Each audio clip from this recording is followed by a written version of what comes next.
The best way to summarize this episode of ReZero, I think, is by saying how cringy Subaru was. Now, that doesn't mean it was a bad cringe, might I remind you. In fact, the cringe we got in this week's episode was actually something I'm glad we got to see, because it brings to light a lot of problems with Subaru's character, and I love that. I absolutely love that about this episode, because we always thought, since the beginning of the series, that Subaru does have his issues, obviously, but it didn't seem like he had a lot of issues when it came to his personality. It seemed, since the very beginning, he was someone that was just trying to save his friends and save Emilia because he loved her. That's what it always looked like from our perspective, and what it seemed like he was doing.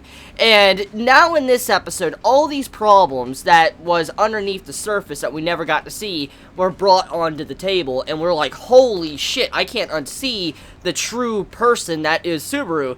And this episode was fantastic for that exact reason, because it lets us know that our MC Subaru is not perfect. He is not a person without fault. He is not someone that is just that typical MC that wants to save a girl and then eventually fall in love with her. It's not just like that. There is actually more here going on than meets the eye, and I really love that. I really love how this episode really made me cringe. It made me just, like, you know, kind of dislike Subaru. It really did, and I felt like the episode was trying to get us to dislike him and make us not sympathize with him at all, and just, you know, really honestly wanted to see him get his face beat in, and that's what we actually got to see, even though it was a little more brutal, and I kind of slightly understand from his perspective. But when we get to see the conversation between Emilia and Subaru, and then when Subaru just straight up says, like, you owe me everything, I've done all this and all that, you owe me and all that, I'm like, holy fuck, Subaru. Chill the fuck out, man. Like, you really need to chill, because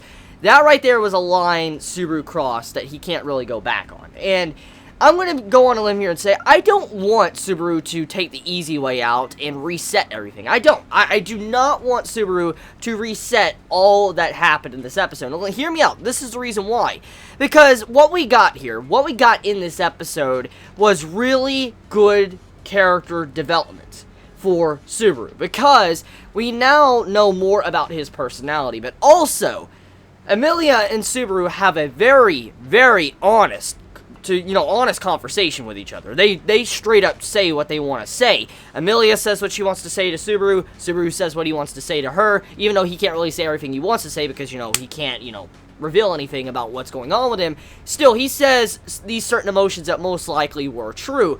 And because of this, I felt like the way this episode was done, it would be a waste. It would be an absolute waste if he died next week right at the beginning of the episode just to reset everything, and all this that happened in this episode was meaningless. I would be rather upset with that. I would. Now, the only way I could honestly accept that, if it did happen, is if Subaru, because of the mental trauma, or just how psychologically broken he is, because he decides to, you know, reset everything for he can be back in a perfect relationship with Emilia, I would really like that. I would like that too, but I would also like it if for some reason, if he did reset, if he did try to kill himself, he was put back in the exact same situation when he woke up out of that bed. For instance, when he got up after his beatdown from the night. I would like that too. If he was to die, I would like his respawn point to be at that moment, because that would set up some really good development for Subaru, and he couldn't really kind of negate the fact of what he did in that ceremony with all the different, you know, candidates for the next ruler of the kingdom. He can't reset that. He can't undo that. I would love it if he can't, because that would add potential growth for his character. And I really like that about what we're getting from this arc, because it's completely different from what was already kind of established in the first two arcs of ReZero. Think about this. ReZero's first arc was showcasing the world, the setup and all that, what Subaru's going to have to be going through throughout every different episode or every arc, and it was kind of just showing that he can die, and then he's reset to a certain point, and he has to change things. The second arc was kind of more of just trying to figure out how he could save himself in a way, and then it was constantly about him dying every so often, and then resetting to that certain point. But when it comes to this arc, it's completely different. See, all the problems in, you know, arc 1 and arc 2 came to Subaru. That happened, he didn't want that to happen. All those problems came towards him, and he couldn't do nothing about that. He had to really go out of his way to try to stop it.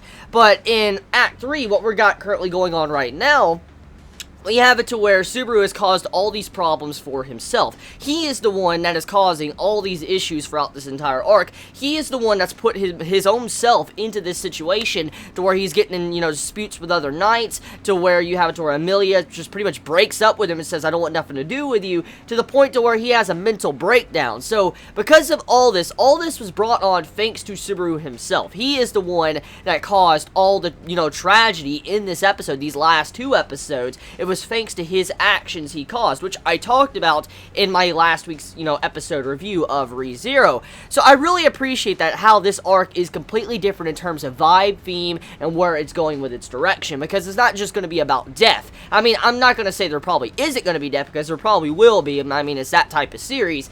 But I do like the direction so far that it's going with. It's trying to be a little bit different. It's trying to show that Subaru needs to take responsibility for his actions. And also, he tries to make everything seem like it should revolve around him and be centered around him. And that's an interesting character trait that we got to see from Subaru. The way he turned the entire ceremony for the, candidates, the next candidates, the rulers of the kingdom, he turned that entire situation into just for himself. Like, he's like, I'm the knight, proclaiming himself as a knight and all that, starting a dispute in that hall. It was just like Subaru was just being selfish. He was being straight up selfish to where he wanted all the attention on him. He may not have meant that at the time, but that's the way a lot of us perceive that. And then also, when you saw it to where he was fighting the knight, and the knight was giving him a beatdown, Subaru, it's honorable how he continued to try to stand up and fight for Amelia. I kind of respect that, but at the same time, he deserved that beatdown because the knight gave him many, many opportunities to back down, back the fuck off, and stop causing issues, but he continued going in and making problems even worse. And even then, we know Subaru could have easily have, probably forfeited or given up in the fight, and he would have been completely fine. He even accepted the match. He brought it all upon himself, so we can't really forgive, or I guess, look past what Subaru brought upon himself. He's the one that caused all the suffering he got in this episode. And then on top of that, what he said to Amelia, when he says, you owe me so much and all that, and now it's revealed he does everything for himself. It's not just for Amelia, it's just for his own selfishness.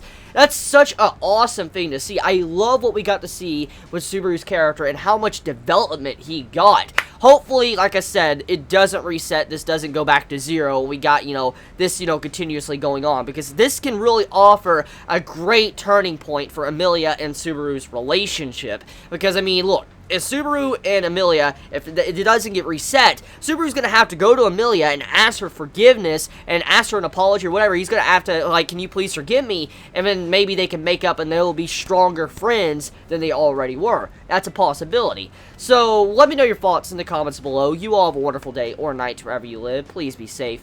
Chibi out.